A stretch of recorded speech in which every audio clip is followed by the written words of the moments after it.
Hey, what's up? This is Death is Not a Death Sentence on October the 1st, 2025.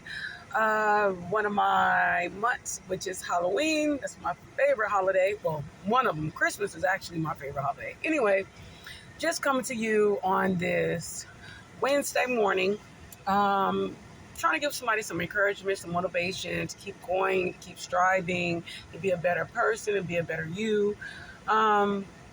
And give somebody some hope. Anyways, let's get into this. Because I only got so much time to go. So, all right. Well, I got a question yesterday, right? And someone had asked me, they said, when you died, like, did you see any pets up in heaven? Did you see any animals or anything like that? And I could tell you, like, honestly, yeah, you see, like, I'm not talking about all your whole animals you ever had in your whole entire life. That is not what I'm talking about. I'm talking about, maybe an animal that you truly loved, your animals that you really, truly, truly love. I'm not saying that, like, were the ones you didn't love, but I'm just saying, only thing I know is the ones that you really, truly love, that, you felt like that was your child, or, you guys had a special bond and a special connection. And yes, they're there. Yes, they're there. There are your animals are in the afterlife, believe it or not. So when you lose your pet and everything like that, or your pet daughter or your pet son or whatever you want to call your animal, because literally they're part of you, they're part of your family. So yes, they're there. So I want people to understand that, and then a lot of people say, hey, listen, did you feel anything, when you die, did you feel like, was it painful or anything like that? No, I felt no pain at all. None. Okay, maybe, let me see, like right then, but it was so like split up a second, it was not even worth even remembering. It's nothing. You feel no pain. And which is so remarkable, because you have no aches, no pains, and a lot of times you don't even know what hit you. So people be like, oh, they suffered and all this other stuff, and they don't know. A lot of times we don't know anything. It's just happened so fast. Um, Also, they asked me, was I afraid? Right, when I died, was I afraid? No, I was not afraid. I was not. I didn't have those type of emotions. I was not afraid. If anything, I was just so filled with love. I was so filled with understanding and love.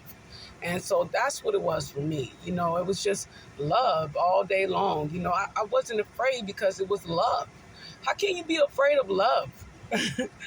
um, so, I'll often tell people all the time, Jesus is real.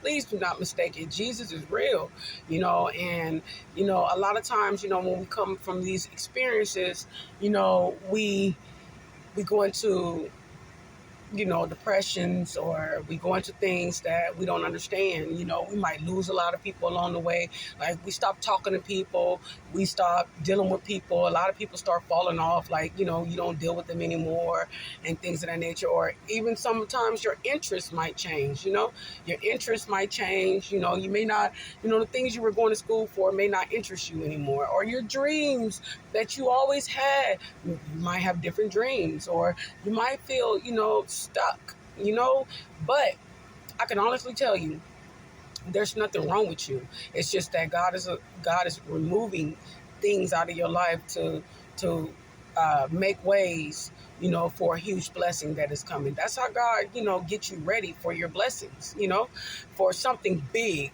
to happen. And a lot of times, we get discouraged because we want it now, now, now, now, now. But it's in God's time. And if you hold on to trust and you hold on to faith, He'll bless you.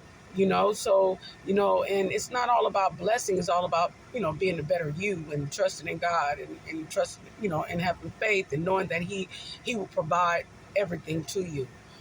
So, a lot of times be like, oh my gosh, um, they died and or passed on, and what I'm gonna do, and they paid all the bills, or they worked, and how I'm gonna sustain all these bills all by myself, or how I'm gonna take care of these kids by myself, and they was always there, and they kept the family together.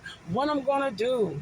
Listen, calm down, pray, and trust God, and understand that He got your back.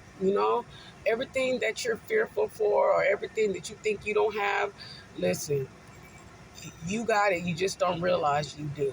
You know, um, and I think a lot of times, we get into this self pity, and we just be like, you just want to give up. Like, you know what? It is what it is. I give up, and I am not dealing with this. I'm checked out, and you just fall apart. And it's okay to fall apart, but also too, you only have a moment to fall apart. Remember to always get back up. Keep getting up. Keep getting up. It's not nothing wrong. Oh my gosh, I'm crying again. Oh my God, when I'm going to stop crying? You'll stop crying when you need to stop crying. Don't rush. Don't rush the process. Don't be so hard on yourself thinking that you supposed to just heal like that, or you supposed to just get it together like that. Don't be so quick to be so hard on yourself. Understand that we are our biggest critics, right? We would tell ourselves all this impossible stuff that we're supposed to be doing, and be careful with bitterness too, because we get angry and we get bitter and we get mean, and that's because you're not healing properly. So take time out, take time out to heal. Take time out to grieve. Take time out to think about what you want. Even if it's not the same thing that you are, wanted before, and sometimes it's like, goodness gracious, mom is gone, dad is gone, what I'm going to do? I hate to see my mom sad. I hate to see my dad sad without mom, or, I hate to see my loved one, just so lonely and things of that nature, but the best person they can ever have in their life is the Lord, you know. So they're the only one, God is the only one, Jesus is the only one that can give us peace. Not you, not the neighbor, not whoever, but Jesus. They're the only one that can give us peace. And yeah, you can help the peace along, about, talking to them more, being there more, but it's only so much you can do. So don't look down to yourself, be like, hey, listen, I'm doing everything I can, but my loved one is still crying. They're still sad. They're still lonely. And you could see their pain and it hurts you. Best thing you can ever do is allow them to deal with that. Allow them to process that and give them as much time as you possibly can. Don't rush the process. Because after all, it's their pain. And so, I just thank God that, myself, I didn't rush the process, even though there was times and I was like, oh my gosh, when I'm going to heal from this, but don't rush the process. And, you'll find yourself becoming happier and happier and happier. And then, you'll start thinking about the good times and things of that nature. So don't sell yourself short, and, maybe you have different dreams, or maybe certain people's not in your life. You know what? They don't supposed to be there. God removed them for a reason. God don't never remove people unless he has a positive person or a positive situation that's going to come for you. All right, guys, we're going to wrap this up. Death is not a death sentence. And God bless everybody. I'm praying for everyone. And I'll see you guys next time. All right? Goodbye.